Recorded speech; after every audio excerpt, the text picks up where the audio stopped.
through touch pay. So ito yung touch pay nila, yung machine dito. So dito tayo magta-top up. So dahil kasya, babawasan ni Grab yung top up natin na 1,000. Bali 778 ma'am. Wag po kayong malilito doon sa pagkakaiba ng Grab Pay at doon sa may cash.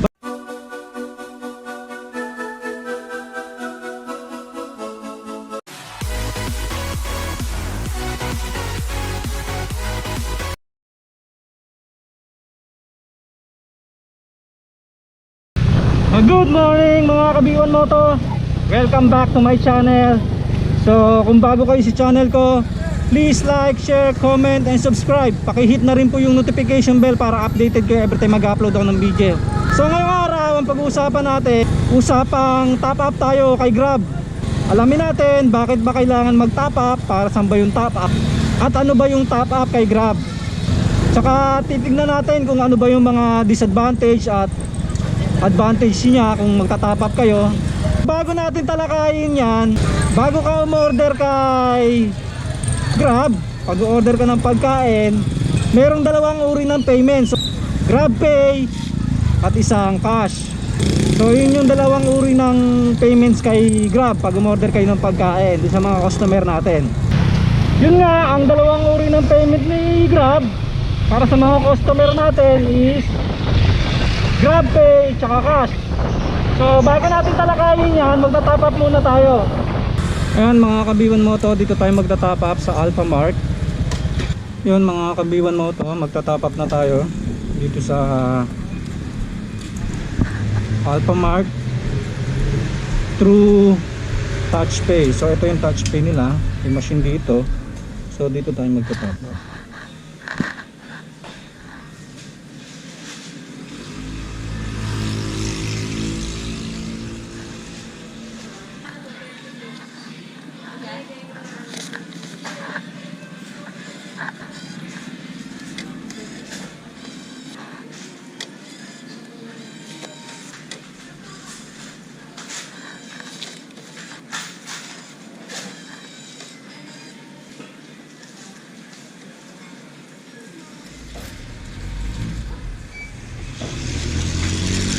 Yan mga kabiwan mo to, after natin nakuha yung resibo, papasok na natin siya sa wallet natin. Yan, credit wallet.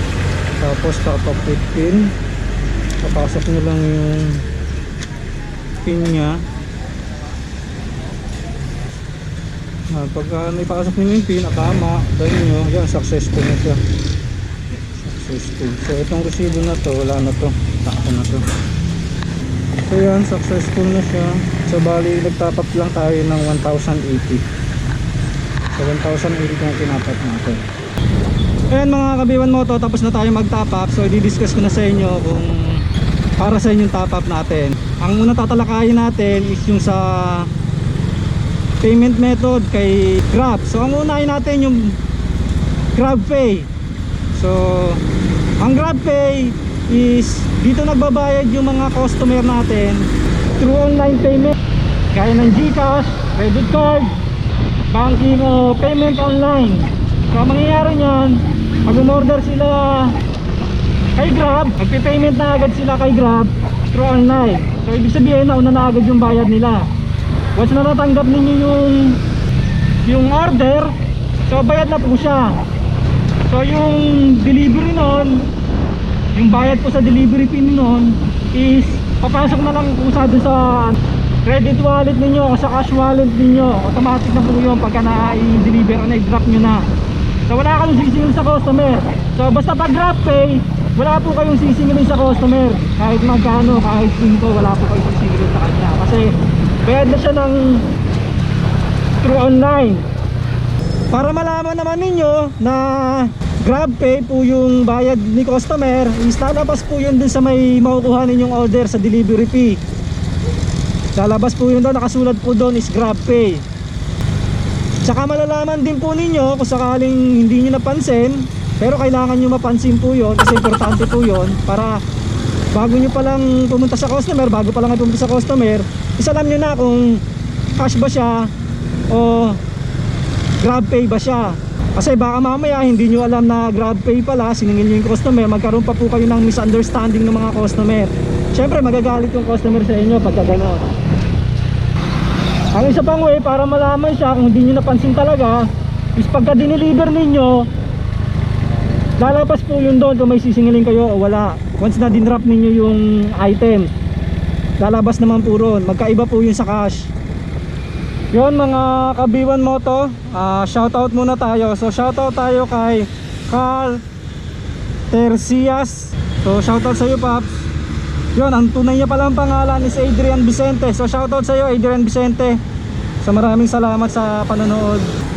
So shoutout din nga po pala kay Alexis Capilos. So kasama ko siyang tumatambay dito sa Walter Mark Dasmariñas. Grab rider din po siya. So kasama ko siyang tumatambay dyan. So maraming salamat sa suporta, Paps. At sensya na, akala ko nung nakaraan nagjo-joke ka lang kung anong shoutout yung sinasabi mo. So nanonood ka pala ng vlog ko. So maraming salamat sa iyo, Paps. Ride safe sa iyo, God bless. Tsaka kay Maverick Pineda. So shoutout sa iyo, Paps. Maraming salamat. Maraming salamat sa suporta. Kay 3C Pares TV. So shoutout din sa iyo, 3C Pares TV. Kay Marlon Libiste. So si Marlon laging nagchat to sa video natin. Lagi siyang nagko-comment. So maraming salamat sa suporta at maraming salamat sa panonood. Tsaka kay Maria Almonia. Yon, si Ma'am Maria Almonia. Papa shoutout po. So suki na po natin to. Lagi po siya nanonood sa bawat vlog po natin. And maraming salamat. So maraming salamat po sa lahat ng sumusuporta. Maraming po salamat sa lahat ng nanonood, sa nagla-like, sa nag-share, and God bless po sa inyo lahat. Tapos po ang isa naman sa payment method kay Grab is yung cash na. So dito sa cash, dito papasok na yung top up ninyo.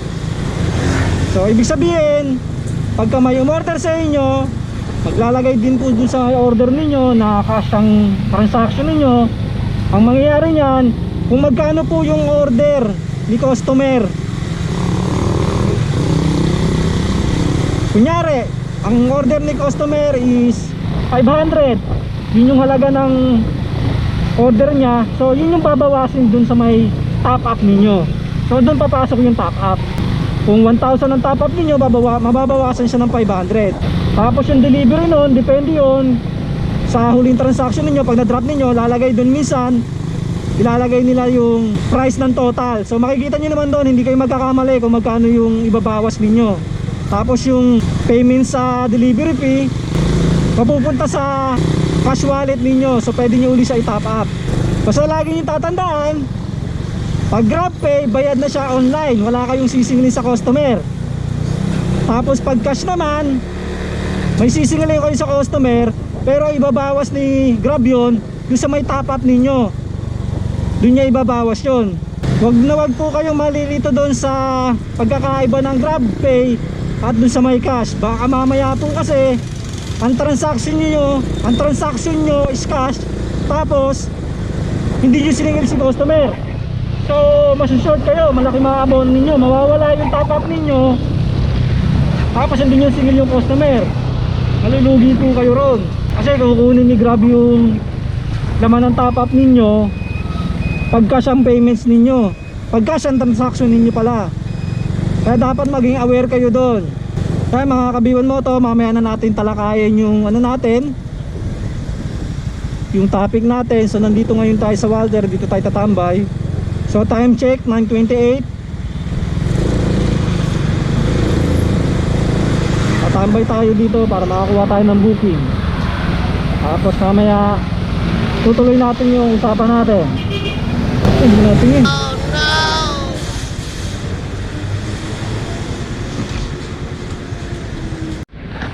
Yun mga kabiwan mo to, nakuha na natin ang ating first order. So cash siya. Yan mga kabiwan mo to, bali yung order natin is cash siya. Dahil cash siya, babawas si Grab sa top up ko ng 819. So dahil bumawas si Grab sa top up ko na 819, yun nga mga kabiwan mo to, dahil kasya, babawasan ni Grab yung top up natin na 1,000 ng 819. May matitira sa ating 185. Ay may matitira sa ating 181. Tapos pagdating sa customer, maniningil tayo. So sisingilin natin kung magkano yung ilalagay ni Grab na sisingilin natin doon sa may customer. Tapos magta-top up ulit tayo. So ito pa lang sinasabi ko sa inyo is disclaimer lang po, based lang po ito sa experience ko doon sa mga naobserbahan ko.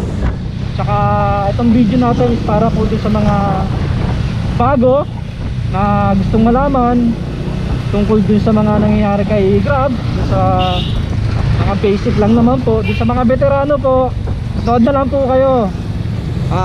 Sa inyo po kasi may mga kanya-kanya na kayong diskarte. Ako po is nagbe-base lang naman po sa experience ko, at hindi rin naman po ako ganun katagal na kay Grab. So bago lang din po ako kay Grab. So gusto ko lang i-share yung mga video ko, yung mga experience ko, para makatulong din po dun sa mga aspiring at dun sa mga bagong Grab food o dun sa mga Grab na rider natin. So yun lang naman yung purpose natin dito, para makatulong tayo sa kanila. Yun, dun sa mga nagtatanong kung dapat ba mag top up tayo, kailangan ba mag top up, para sa akin kailangan. Kasi once kasi may top up kayo, mas mataas yung chance na pasukan kayo ng mga cash. Kaya yan, marami kayong option. So hindi katulad pagka ang karamihan na pumapasok sa inyo, sabi ng iba kahit wala kang top up, papasukan ka pa rin naman daw. Pero more on ano lang daw, mga Grab Pay. So pag Grab Pay kasi, ulitin ko, bayadan ni customer yun. So kahit magkano yung amount ng halaga no, papasok at papasok sa inyo yun, pag Grab Pay. Pero sa akin kasi mas prepared ko yung ano, mag-top up kayo para maraming option, para hindi lang Grab Pay, hindi lang cash ang papasok sa inyo. So mas maraming chance na pasukan kayo ng booking, lalong lalo na po din sa mga bago, sa mga bagong account na mahihina pa yung account. Para maraming option si Grab na bigyan kayo ng booking. So mas mataas yung chance na makakuha kayo ng order. So mas mataas din yung chance na kikita kayo, lalo na't bago kayo. Ako kasi nung bago ako, ang tinatop up ko 3,000. So nung time na yun, nagpapalakas ako ng account, lagi naman ako pinapasukan yung mataas ang top up ko. So madalas cash ang pumapasok sa akin. Dun sa may cash ko, dun po nagbe-base kung magkano yung ibibigay sa inyo na booking ni Grab. Depende sa top up ninyo. Kunyari ang top up ninyo is 2,000. So 2,000 pababa, papasok po sa inyo yun ng cash. So dun lang po yung limit ninyo. So hindi kayo papasukan ng mas mataas sa 2,000 pagka nag-top up kayo. So basta ang laging guide nyo lang po doon, ang papasok na cash sa inyo is magbe-base lang po kung magkano po yung top up ninyo. So kung mas mataas yung top up ninyo, kung mas malaki yung top up ninyo, mas malaki yung papasok na order sa inyo, and mas mataas din po yung chance na pasukan kayo. Kasi karamihan po ng rider is mabababa lang naman po yung top up nila.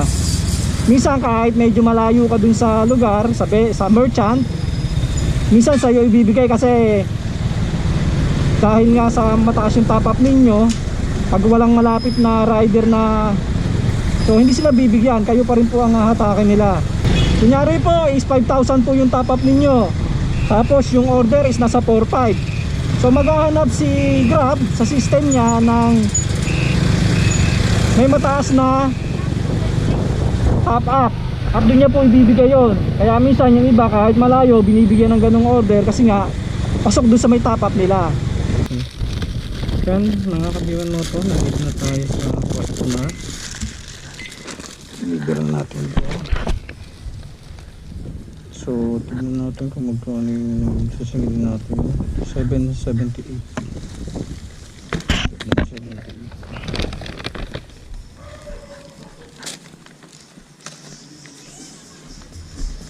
Bali 778 ma'am.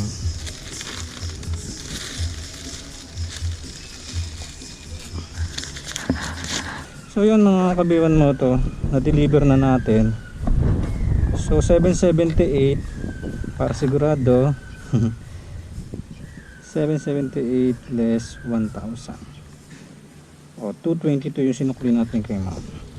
So yun, so mababawas yung sa top up ninyo, yung 778 na yon. So yan, i-confirm natin 190 ang delivery fee. So papasok sa wallet natin yan plus 20 gems. Ayun, wait natin si customer.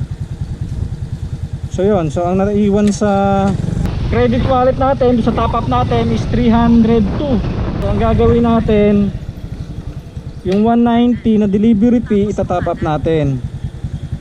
So yan, top up 190. So yun, naging 492 po yung top up natin kasi pinasok natin yung 190 na delivery fee.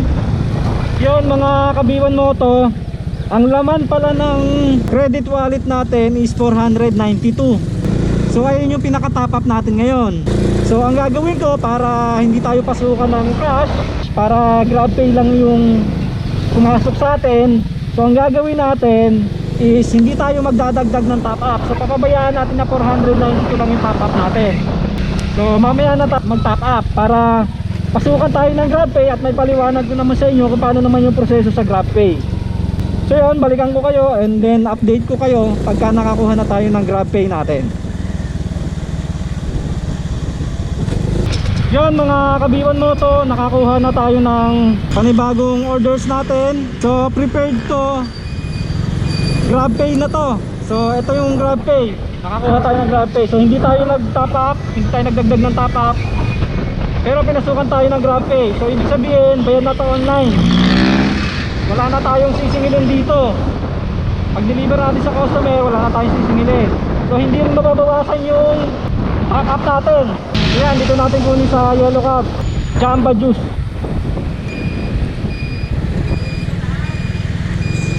So yan, dito natin sa Yellow Cab kukunin to kasi nandito yung Jamba Juice sa Yellow Cab.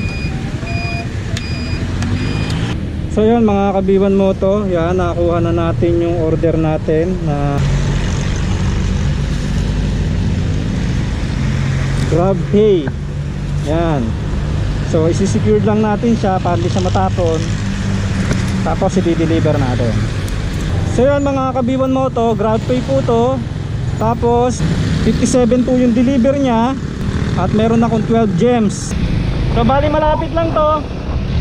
And then balikan ko kayo pagka nandun na tayo sa customer para mapakita ko sa inyo kung paano yung proseso ng GrabPay, paano yung pagdadrop nito. Ayan mga kabiwan mo to, nandito na tayo. So deliver na natin.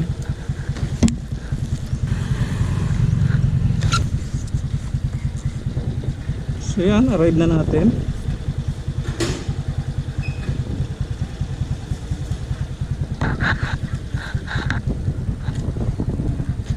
Ito po. Salamat po. So yan mga kabiwan mo to, yun, pagka-arrive natin, pagka-delivered order natin, so ayan agad lumabas, your net earnings is 57 pesos. So ayan yung papasok sa top up natin plus gems na 12. So ayan, nakasulat GrabPay. So wala akong siningil, wala na akong siningil sa customer kasi GrabPay nga siya. So idadaan na natin. Ayun. So yung 57 na yon, papasok na yun dun sa wallet natin. Kaya nakikita ninyo yung wallet natin is 492. So gagawin natin, itatop up natin yung 57 para madagdagan yung 492. So papasok lang kayo dito sa credit wallet. Credit wallet uli. Ayan, pumasok na yung pumasok na yung 57 dun sa may pumasok na yung 57 doon sa may cash wallet natin. So punta tayong credit wallet, itatop up natin yan para madagdagan. Top up with account, yun. So 57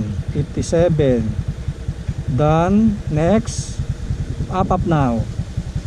So yun, close. O yun, naging 549 siya kasi pumasok na yung 57 doon sa 492 natin.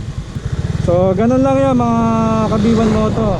Pag cash, mababawasan yung top up ninyo, dun kakaltasin yung halaga ng order ni customer. Pero pagka GrabPay, ibig sabihin yung order ni customer is bayad niya na through online. So GCash or credit card niya binayaran, depende kung saan siya nagbayad. So yun yung pagkakaiba ng dalawa, at yun yung purpose nung top up natin. So dapat kahit papaano magta-top up kayo. Sa ngayon kasi ang tinatop up ko is nasa 1,000 lang. Kasi dahil nga yung account ko is medyo maganda na, malakas na yung account ko, so hindi ko na kailangan mag-top up ng sobrang laki. Nagta-top up lang ako ng sobrang laki pagka mga weekend, kasi nga maraming orders yung araw na yon. So nagta-top up uli ako ng mga 3,000 nun. Pero pag mga ordinaryong araw lang, mga 1,000 lang ang tinatop up ko. Pero ngayon, weekend ngayon, pero 1,000 lang tinop up ko. Pero okay pa rin, binapasukan pa rin naman ako. So dun sa top up ko na 1,000, nakadalawang orders na ako. So kumita na ako ng 250, 247. So yun yung maganda kay Grab, malaki talaga kasi yung rate niya. Kaya kahit konti lang yung deliver mo, malaki pa rin yung kikitain mo. So hindi ka rin naman may stress, hindi ka rin naman pagod. Kasi di katulad ng ibang courier sa pinanggalingan ko nga na sunod-sunod yung booking pero mababa naman yung rate. So nakakapagod pagka ganun. Lugi ka rin sa gas. Gaya na ito, yung gas ko na to, 3 araw ko na to ngayon, pero hindi pa rin nauubos. Baka magpagas ako na ito bukas na, bali pang 4 na araw na yon. So ngayon babalik tayo dun sa tambayan natin dito sa Walter Dasmariñas para pasukan ulit tayo. So bago tayo umuwi, bago tayo kumain, hahabulin ko muna yung isang butas. Bali 32 na ako, so 2 orders pa to para makuha natin yung isang butas para sa incentives natin. So sayang din yun. Tapos mamaya balik ko na lang ulit tayo. Yun mga kabiwan moto, pinasukan ulit tayo dito sa Jollibee Dasma. So malapit lang to. So dito muna tayo.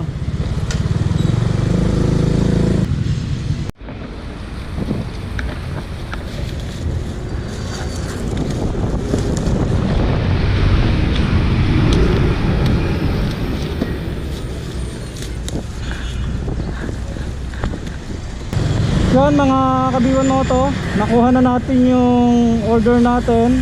So prepared to GrabPay. Ang binayaran ni customer dito is 552. So 552. Pero wala tayong sisingilin sa kanya kasi nga prepared to. So GrabPay siya. Ayan mga kabiwan mo ito, nandito na Dons, no?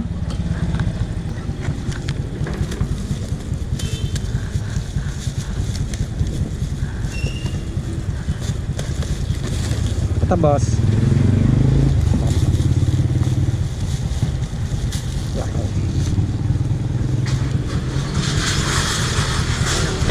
Salamat. Yun mga kabiwan mo ito, na-deliver ko na sa order deliver. So yun, 47 yung papasok sa wallet natin, yun yung earnings natin. So yan, nakasulat GrabPay uli.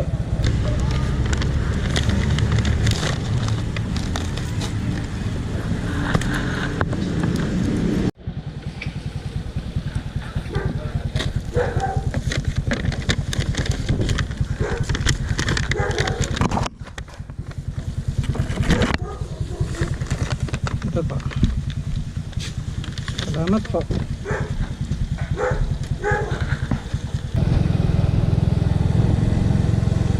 Yan, na-deliver na natin mga kabiwan moto. Siguro hanggang dito na lang mga kabiwan moto. Sana nagustuhan nyo yung vlog ko ngayong araw na ito. Sana may natutunan kayo. Sana naging informative sa inyo yung topic natin ngayong araw. Kung ano ba yung importansya ng top up. Sana po ay patuloy nyo po akong suportahan. Sana po wag po kayo magsawang sumuporta sa akin. At sana samahan nyo ako sa mga susunod ko pang mga vlogs. At kung may mga gusto kayong topic na gusto kong i-vlog, comment lang kayo para pagkano tatalakayin natin yung mga issue o yung mga gusto nyong topic na gusto kong i-vlog. So maraming salamat sa inyo mga kabiwan moto. Always remember, Ride safe. God bless. B1 Motor out. Bye-bye.